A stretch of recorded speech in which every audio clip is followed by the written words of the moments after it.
मेरा नाम अनिल नारंग है। हम लोग होशियारपुर से बिलोंग करते हैं। मेरे फादर प्रोफेसर हुआ करते थे, मैथ्स पढ़ाया करते थे। उन्होंने हमें बचपन से खुद पढ़ाया। उन्होंने हमें वो सब्जेक्ट भी पढ़ाए जो उन्होंने जिंदगी में नहीं पढ़े, फिजिक्स, केमिस्ट्री पढ़ पढ़ के साथ में पढ़ाते थे। हमें उन्होंने बताया कि अच्छी पढ़ाई करो, अच्छे नंबर लो, जिंदगी कामयाब हो जाओगे। पूरा फोकस पढ़ाई पे था। मैट्रिक में मेरा नेशनल स्कॉलरशिप आया। उसके बाद मैंने बीटेक करी थापर इंजीनियरिंग कॉलेज पटियाला से, ऑनर्स में डिग्री करी।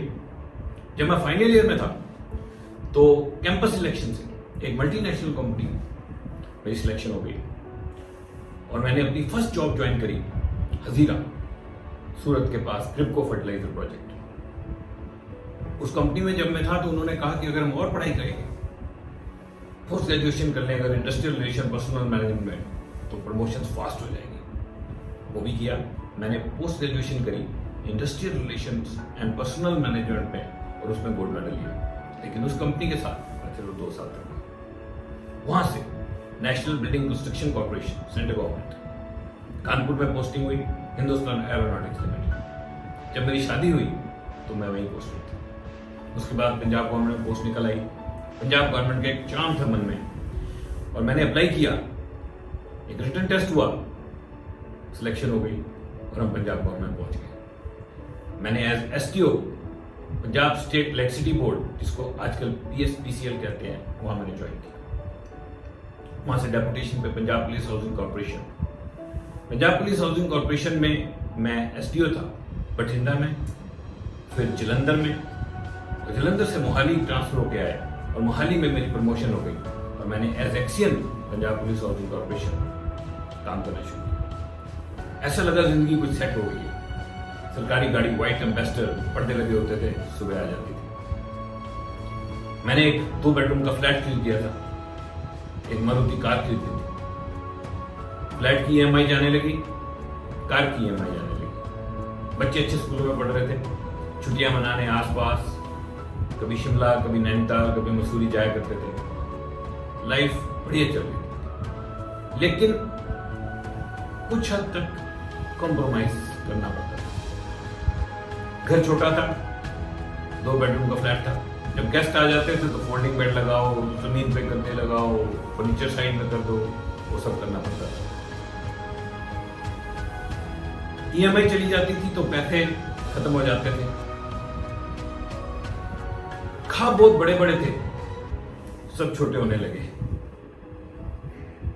होप कुछ बहुत ज्यादा नजर नहीं आ रही थी और कुछ लग नहीं रहा था। ऐसा लग रहा था जो कर सकते थे कर लिया।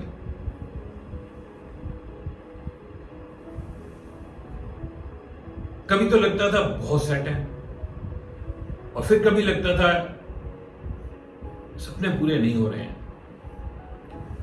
जॉब में कुछ सफोकेशन भी थी, स्टैग्नेशन, प्रमोशंस बहुत ही लिमिटेड हमारी जॉब में,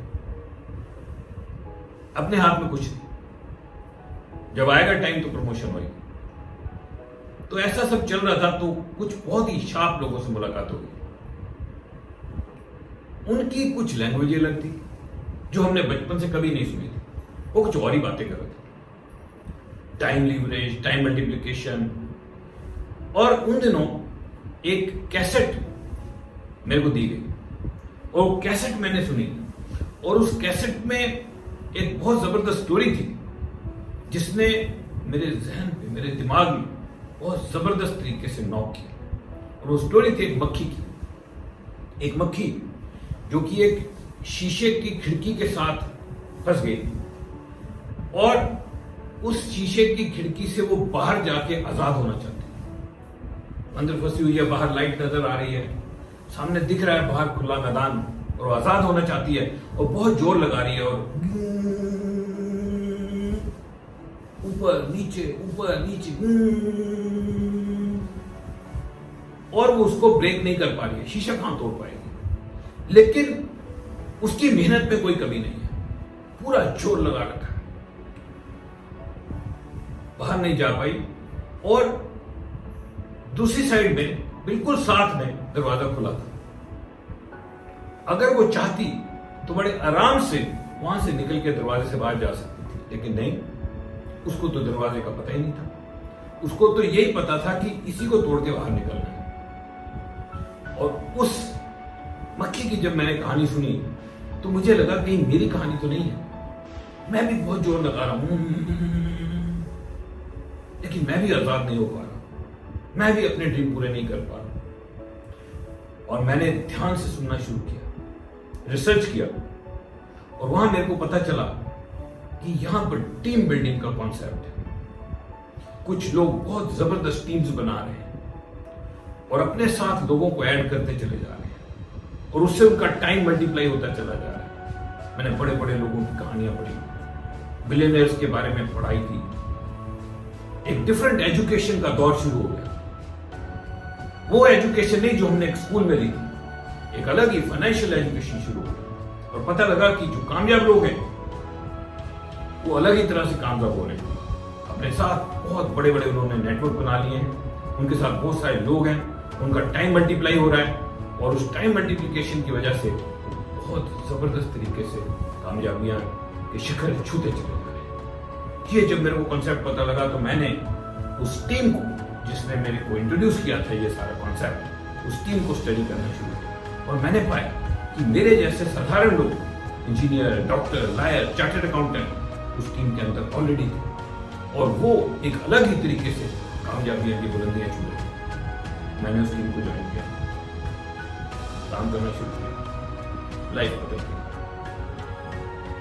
बहुत सारे सपने जो हमारे दिल में थे उनको किताबों में उतारा, ड्रीम बुक बनाई, सारे के सारे सपने पूरे किए, और उसके बाद सपने भी बड़े होने लगे। जब होप बढ़ी, सपने भी बढ़े, और नए नए सपने हमने किताबों में लिखने शुरू किए।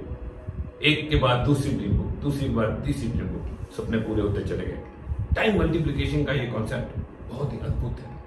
ये स्कूलों कॉलेजों में नहीं पढ़ाया जाता। मैं आपको एक एडवाइस दूंगा, अगर आप ठीक मेरे जैसे हो तो जिस इंसान ने आपको ये सीडी ऑडियो रिकॉर्डिंग सुनने के लिए फॉरवर्ड की है, आप उससे जरूर मिलिए, आप उसकी टीम से मिलिए, आप उसके कॉन्सेप्ट को स्टडी कीजिए। शायद मेरी तरह कहीं आप भी उस मक्खी की तरह